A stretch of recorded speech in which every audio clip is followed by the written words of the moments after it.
मेरा भाई भला तुम्हें क्यों मारेगा? उसी से पूछो ना। तुम्हें मार के उससे क्या हासिल होगा? तुम अपनी बीवी को क्यों मारते हो?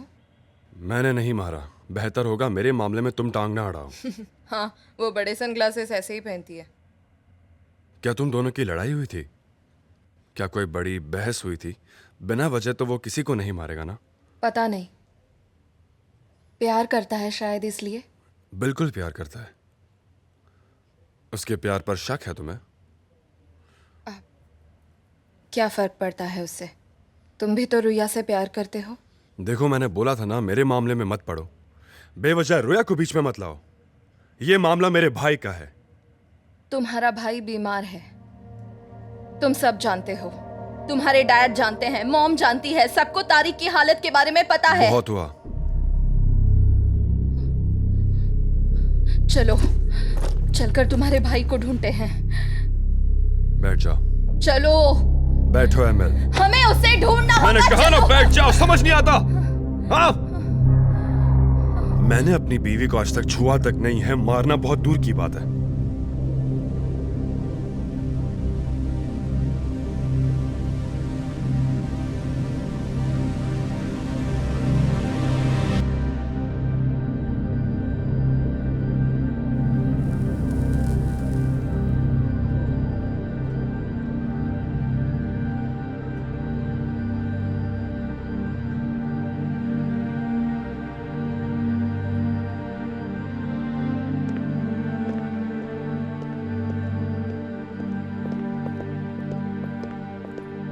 रोया,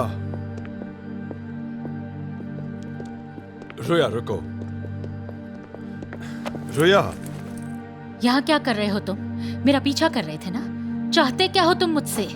रुको, मेरी बात का जवाब दो। छोड़ो मुझे। रुक जाओ टैनर, मेरी बात सुनो। क्यों चीजें बिगाड़ने पर तुले हुए हो? शायद तुम भूल गए हो कि हम दोनों ने मिलकर एक फैसला लिया था। भाड़ में गया। कहाँ जा रहे हो तुम? रुको, मैं तुमसे बात कर रही हूँ। मेरा पीछा करना बंद करो वरना मैं तुमसे नहीं मिलूंगी। तुम्हारा दिमाग खराब हो गया। पता नहीं कौन सा भूत सवार हुआ है तुम पर। हाँ, क्या हो गया तुम्हें? क्या हासिल करना चाहती हो तुम? मेरी बात ध्यान से सुनो टैनर। तुम मेरी बात सुनो, दोबारा मुझे वो नहीं दिखना चाहिए। मुझे वक्त नहीं लगेगा टैनर तुम्हें हमेशा के लिए छोड़ के जाने में। हमने एक डील की थी टैनर। शादी के पहले तुम इसके बारे में सब कुछ जानते थे। मैंने तुमसे कुछ नहीं छिपाया और तुमसे बार बार तुम्हारी मर्जी भी पूछी। तुमने कहा था तुम्हें कोई ऐतराज नहीं और वादा भी किया था कि तुम दखल नहीं दोगे। जाओ आगे बढ़ो। अब तुमने इरादा बदल दिया है तो दरवाजा खटखटाओ, फिर मुझे भूल जाना। रोया, या तुम वो दरवाजा नॉक करोगे या अपना वादा निभाओगे और हम दोनों घर जाएंगे।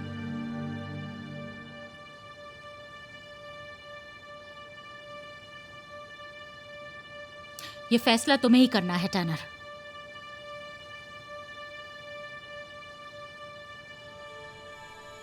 उसका बॉयफ्रेंड उसे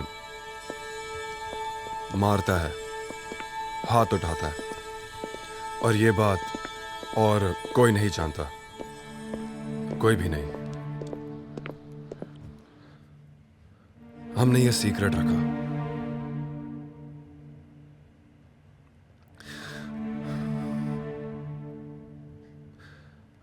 हमारी शादी से पहले उनका अफेयर चल रहा था। वो शादीशुदा है और उसका बड़ा बड़ा बच्चा भी है।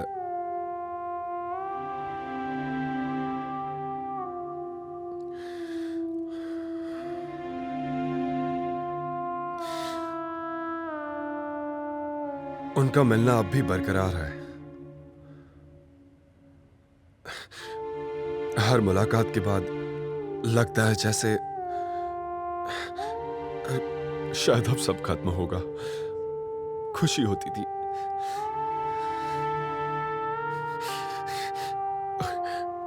और फिर एक फोन कॉल जो उस डरावने सपने को फिर से उजागर कर देती।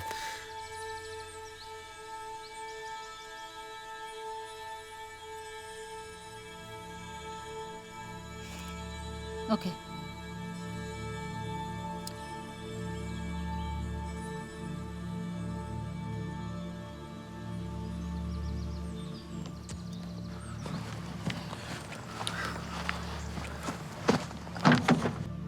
टैनर, टैनर क्या कर रहे हो? टैनर! अब जाके दिखाओ।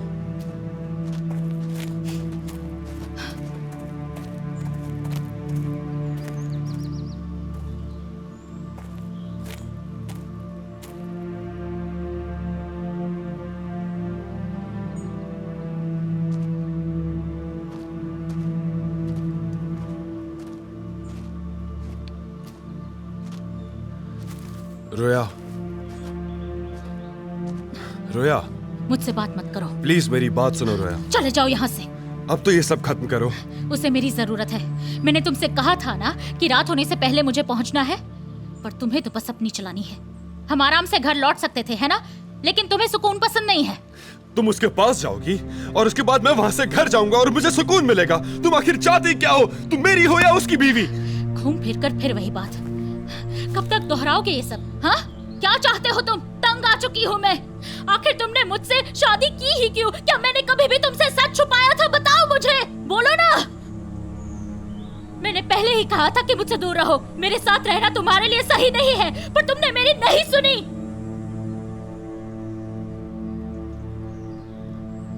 खड़े खड़े क्या देख रहे हो मेरे साथ? चाबी ढूंढो।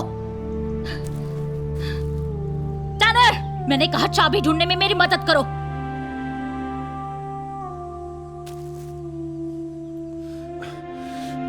न जाने उसे कितना समझाया,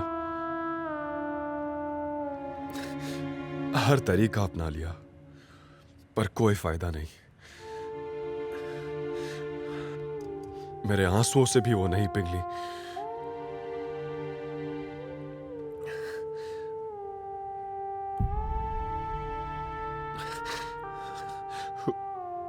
उसे कोई फर्क नहीं पड़ता था। वो फिर उससे मिलने गई। मैं बच्चा चाहता था, पर वो नहीं चाहती थी। मैंने कहा कहीं दूर चलते हैं, उसने मना कर दिया। वो मेरी एक नहीं सुनती थी। मैंने उससे तहे दिल से प्यार किया और उसने ये सलाह दिया। क्या गलती थी मेरी?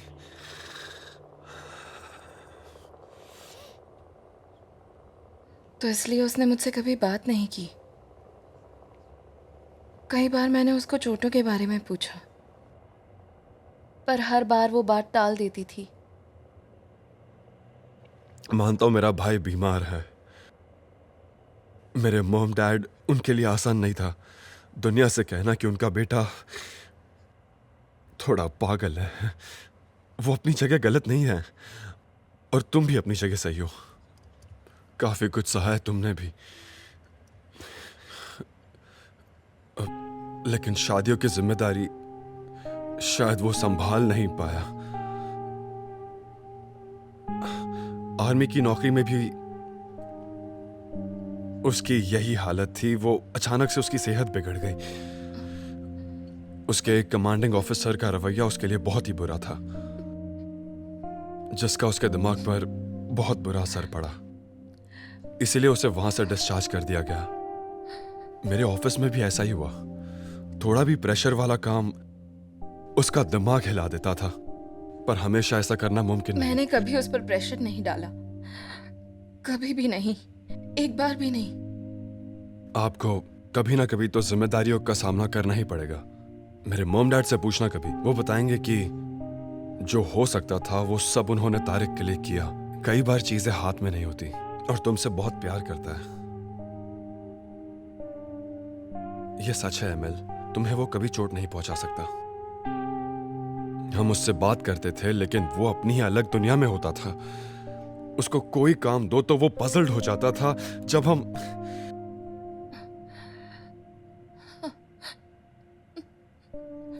छोटे थे तो मछली पकड़ने जाते थे। मैं उससे कहता था तुम बोट का स्टीयरिंग संभालो, मैं मछलियां खींचता हूं। फिर पता नहीं उसे क्या हो गया, उसने स्टीयरिंग को कस के पकड़ लिया, जिससे वो बोट फिर से संभाल नहीं पाया। पर अगर वो खुद कुछ करना चाहे तो वो काम वो बहुत अच्छी तरह से करता है। अजीब अजीब कामों में तो वो माहिर है, बहुत बहुत अच्छा करता है। जैसे वो किसी भी दीवार को पेंट कर सकता है, ऐसे जैसे मानो कोई बहुत बड़ा पेंटिंग आर्टिस्ट हो। कमाल का टैलेंट है ना अजीब? पर दिल का अच्छा है, सबके बारे में सोचता है। और तुमसे बहुत प्यार करता है, यह सच है एमएल। तुम्हें वो कभी चोट नहीं पहुंचा सकता। वैसे भी प्यार करने के लिए किसी लॉजिक की जरूरत नहीं होती। प्यार के लिए जज्बात काफी होते हैं। फिर चाहे दिमाग थोड़ा खराब ही क्यों ना हो, प्यार में नीयत साफ होनी चाहिए एमएल, और कुछ नहीं चाहिए।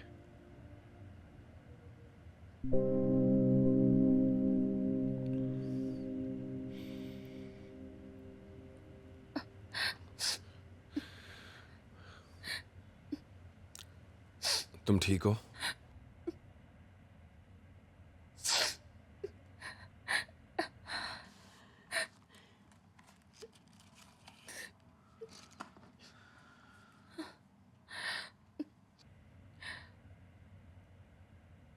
एक साथ दो लोगों से भी तो प्यार हो सकता है, और दिल पर हमारा जोर नहीं चलता।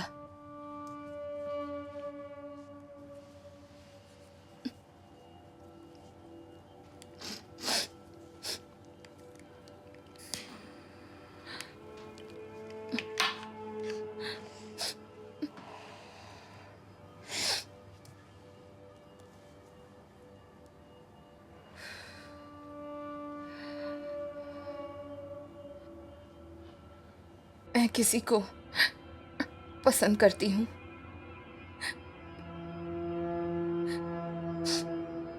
मेरे ऑफिस में काम करता है वो।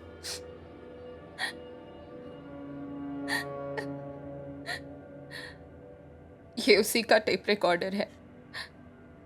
मुझे पता है इसे यहाँ तारीख लेकर आया है। शायद उसे मेरे बारे में पता चल गया होगा। पर तुम ये सब क्यों बता रही हो? वो कहीं गायब है, कहीं नहीं मिल रहा। मुझे डर लग रहा है। 3 दिन से कोई खबर नहीं है। उसका फोन ऑफ है। उसके घर में पूछा, ऑफिस में पता किया।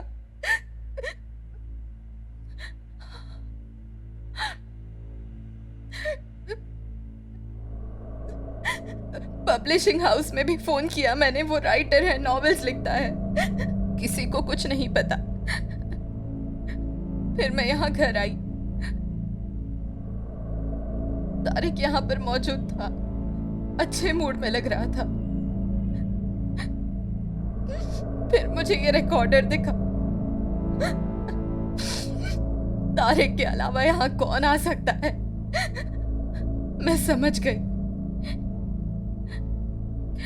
कि तारिक उसे यहाँ लाया होगा। मुझे नहीं पता तारिक को कैसे पता चल गया हमारे बारे में, पर शायद पता चल गया था उसे। टेप रिकॉर्डर यहाँ होने का क्या मतलब है? न जाने तारिक ने क्या किया होगा। मैंने तारिक को देखा है, गुस्से में वो मारपीट करने में पीछे नहीं हटता। जब मैंने तारिक को उसकी फोटो दिखाई तब वो कुछ नहीं बोला, पर मुझे पता था कि ये तबाही से पहले की खामोशी थी। तारिक ने मुझसे झूठ बोला। मैंने तारिक को कई बार पूछा कि वो कहाँ है, पर उसके मुंह से एक लफ्ज नहीं निकला। तारिक एक कातिल है, उसने मुझे भी मारना चाहा।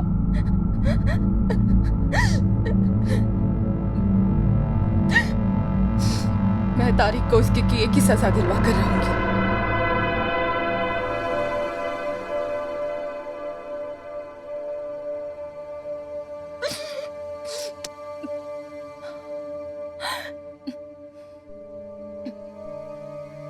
वो क्या है?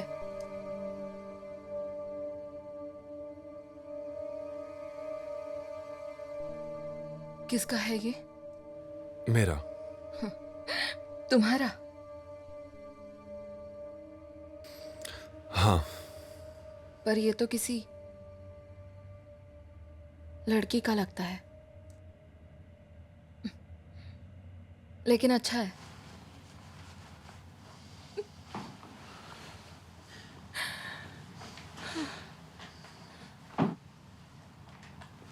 तुम चाहो तो इसे रख सकती हो। नहीं, शुक्रिया।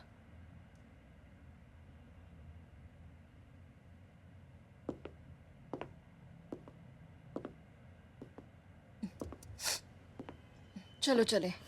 मुझे माफ कर देना।